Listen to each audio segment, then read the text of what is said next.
Hi friends, ఎలా ఉన్నారు అందరూ? ఈరోజు అయితే చపాతీ కాజు కర్రీ చేయబోతున్నాను. దీంట్లో అయితే కావాల్సిన పదార్థాలు ఏంటంటే ఉల్లిపాయలు, టమాటాలు, కాజు, ఉప్పు, కారము, హోమ్మేడ్ గరం మసాలా, కొంచెం రాక్ సాల్ట్, కొత్తిమీర, పచ్చిమిరపకాయలు. ఇవన్నీ అయితే మనం ఫస్ట్ ఫ్రై చేసుకొని కొంచెం మిక్సీ జార్లో అయితే పేస్ట్ చేసి పెట్టుకోవాలి. దాని తర్వాత అయితే ఒక వెజిల్ పెట్టుకొని దాంట్లో కొంచెం సరిపడంత ఆయిల్, యాలకులు, ఇలాచీ వేసుకున్న తర్వాత అయితే కొంచెం టమాటా, ఎర్రగడ్డ, అల్లం వెల్లుల్లి పేస్ట్ వేసుకొని బాగా ఫ్రై చేసుకోవాలి.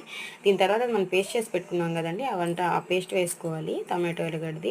దాని తర్వాత హోమ్మేడ్ గరం మసాలా, కారము, ఉప్పు, కొంచెం జీడిపప్పు వేసేసుకొని ఇవన్నీ వేసుకొని బాగా ఫ్రై చేసుకోవాలి. బాగా ఫ్రై చేసుకున్న తర్వాత అయితే కొంచెం దాని మీద ఆయిల్ అయితే ఊరుతుంది. దాని తర్వాత అయితే కొంచెం వాటర్ పోసుకొని కొంచెం జీడిపప్పు పేస్ట్ అయితే కలుపుకోవాలి, ఎందుకంటే ఇది కాజు కర్రీ అనమాట, దానికోసమని. దాని తర్వాత అయితే కొంచెం కొత్తిమీర వేసుకొని బాగా కలిపేసుకొని కొంచెం మూత పెట్టేసుకోవాలి. దీని తర్వాత అయితే చపాతీ అయితే మనం బాగా పిండి కలుపు పెట్టుకున్నాం కదండి, దాన్ని అయితే బాగా చపాతీ కర్రీతో బాగా రుద్దుకోవాలి. బాగా రౌండ్ షేప్ వచ్చే వరకు బాగా రుద్దుకోవాలి.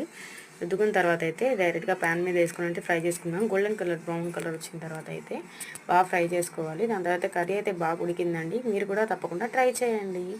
సో